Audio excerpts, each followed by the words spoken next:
ओबीसीचं आरक्षणाचं संरक्षण करण्यासाठी उपोषणाला बसलोय आणि आम्हाला दिसतंय उपोषणाच्या दबावामध्ये महाराष्ट्र सरकार झुकलेलं आहे. गेल्या 10 ते 12 महिन्यामध्ये 10 ते 11 जी आर आलेले आहेत. हजारो लाखो कुणबी दाखले कशाच्याही नोंदी नसताना आणि त्या नोंदी शाश्वत नसताना किंवा कायदेशीर त्याला कोणताही आधार नसताना वादातीत नोंदीवरून हजारो दाखले गेलेले आहेत. त्यामुळं आता परत आमचा घात आम्हाला होऊन नाही द्यायचा. कारण की मनोज जरांगेंची जी मागणी आहे ते सगळे सोयरे, ते कुठलं तरी हैदराबादचं गॅझेट, निजामाचं गॅझेट, साताऱ्याचं गॅझेट, त्यांच्या त्या कल्पनेतनं नवीन नवीन काहीतरी सुचत असतं. आणि हे असे गॅझेट जर आले आणि त्याच्यामधून ह्या कुणबी दाखल्यांचा सुळसुळाट आणखीन झाला तर महाराष्ट्रामध्ये ओबीसींना उभं राहायला जागा मिळायची नाही, आम्हाला नोकऱ्या मिळणार नाहीत, आम्हाला शिक्षणामध्ये प्रवेश मिळणार नाहीत, आमचं राजकीय आरक्षण बाठी आयोगाला आधीच निम्मं झालेलं आहे ते पण संपून जाईल. आणि त्यासाठी सरकारचं लक्ष वेधण्यासाठी, सरकारला इशारा देण्यासाठी आम्ही हे उपोषण करतोय. जर ह्या मनोज जरांगेच्या दबावाला बळी पडून सरकारने अशा प्रकारचं कुठलं अधिवेशन घेतलं, कुठला हा कायदा आणला, कुठला अध्यादेश आणला, कुठलं गॅझेट लागू केलं तर ओबीसी विद्रोह केल्याशिवाय, विरोध केल्याशिवाय राहणार नाही. आणि येत्या विधानसभेला त्याचा खूप मोठा परिणाम सरकारला तर भोगायला लागेलच. परंतु तत्पूर्वी आम्ही ह्या उपोषणाच्या माध्यमातून असा जी आर किंवा अशा सरकारला कुठल्या प्रकारचं ओबीसी विरोधी निर्णय आम्ही घेऊन देणार नाही. त्यासाठी हे आमचं सर्वांचं उपोषण आहे. अंतरवाली सराटीच आम्ही निवडलंय कारण की सरकारला अंतरवाली सराटी खूप सोयीचं वाटतं. त्यामुळे सरकारच्या सोयीसाठी ते जरांगेंना पण भेटतील, आम्हाला पण भेटतील, यासाठी सराटीमध्येच उपोषण करतोय. आणि माझ्याबरोबर अंतरवाली सराटीमधील जे स्वतः इथं ओबीसी वर्ग आहे ते सर्व बांधव आहेत.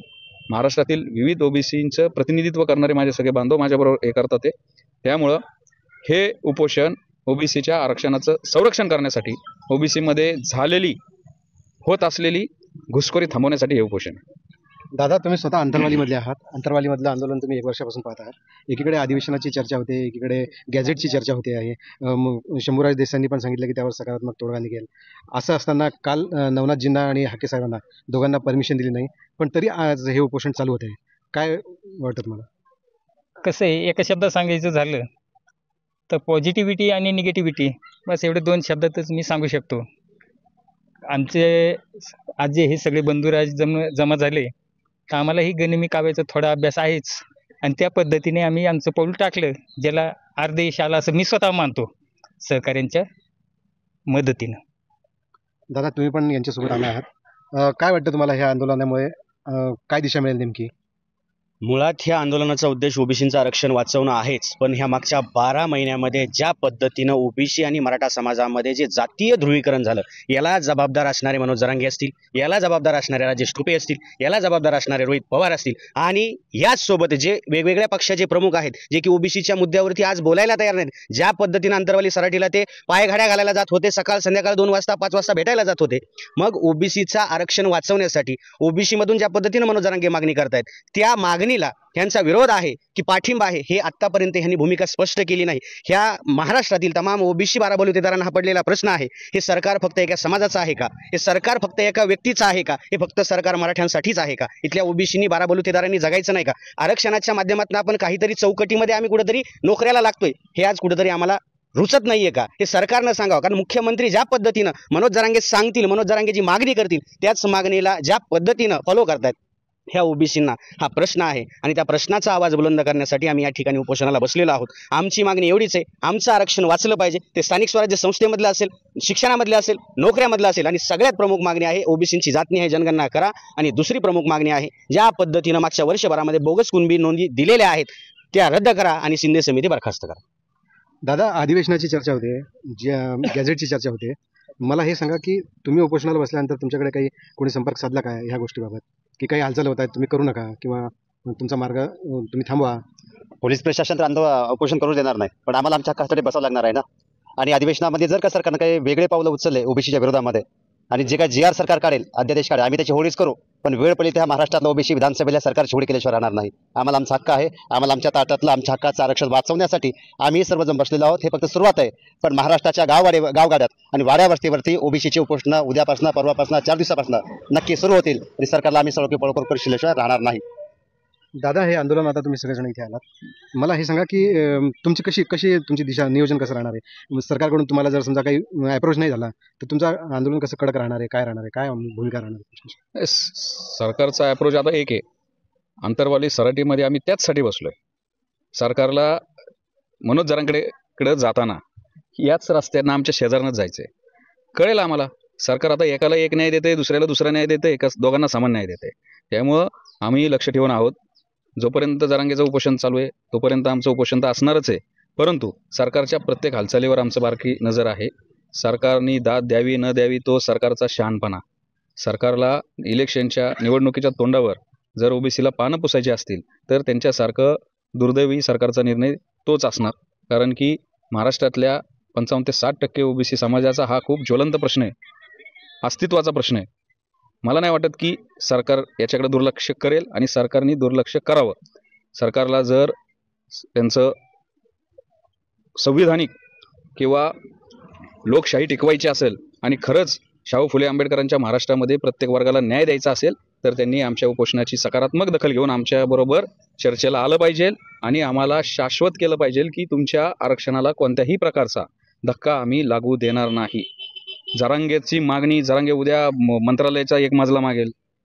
जरांगेच्या मागण्यांबद्दल अख्ख्या महाराष्ट्राला माहिती, त्यांनी किती मागण्या बदललेल्या आहेत. आम्हाला त्यांचं काही देणं घेणं नाही आहे. आमच्या आरक्षणाला आम्ही धक्का लागू देणार नाही, घुसखोरी होऊ देणार नाही. नवनाथ आबा आणि हाके साहेब हे देखील आजपासून उपोषणाला बसणार आहेत अशी चर्चा आहे.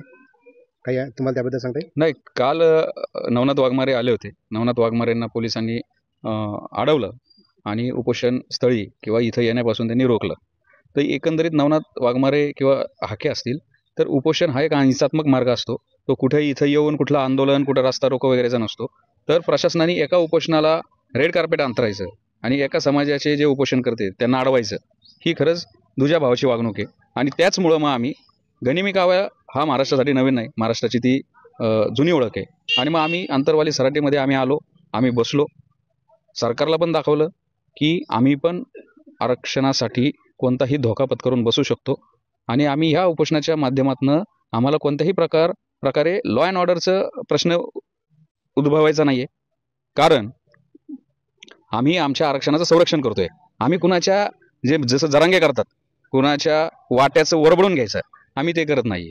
त्यामुळं सरकारने घाबरण्याची गरज नाही आहे की उपोषण झाल्यानंतर असं होईल तसं होईल. आणि मुळात ओबीसी हा खूप समजूतदार, खूप शांत वर्ग आहे. आत्तापर्यंत ओबीसींनी गेल्या 1 वर्षामध्ये जी जाळपोळ झाली, मंत्र्यांचे आमदारांची घरं जाळली गेली, हॉटेल जाळले गेले, एसट्या फोडल्या, पोलिसांवर 70-80 पोलिसांवर याच आंतरवाली सराटीमध्ये हल्ले झाले, डोकी फोडली. मला फक्त एक सरकारला विचारायचंय, ओबीसीच्या कोणत्या आंदोलनामध्ये एक तरी एसटी फुटली, एका पोलिसावर दगड पडला, साधं ते घरं सोडावं टायर पण आमच्या ओबीसीनी कोणी जाळलाय का? त्यामुळं ओबीसी हा शांतताप्रिय आणि कायद्याला धरून वागणारा वर्ग आहे. त्यामुळे सरकारने घाबरू नका. पण ओबीसीला तुम्ही लेचा पेचा आणि कणा नसलेला पण समजू नका. ओबीसी पण खूप स्वाभिमानी आहे आणि वेळ प्रसंगी तो तेवढाच आक्रमक पण होऊ शकतो. ह्या आजच्या आमच्या ह्या उपोषणाच्या बसण्याच्या याच्यावरनं सरकारला समजू शकतं. त्यामुळे सरकारने ओबीसीला हलक्यात अजिबात घेऊ नये.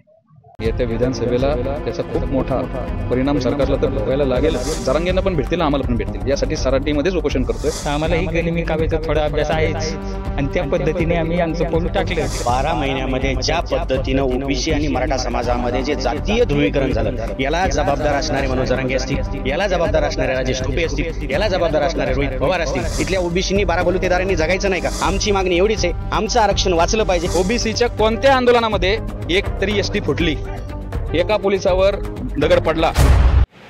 मित्रांनो, यांच्या या वक्तव्याबद्दल तुम्हाला नेमकं काय वाटतं हे कमेंटमध्ये नक्की कळवा. जय महाराष्ट्र.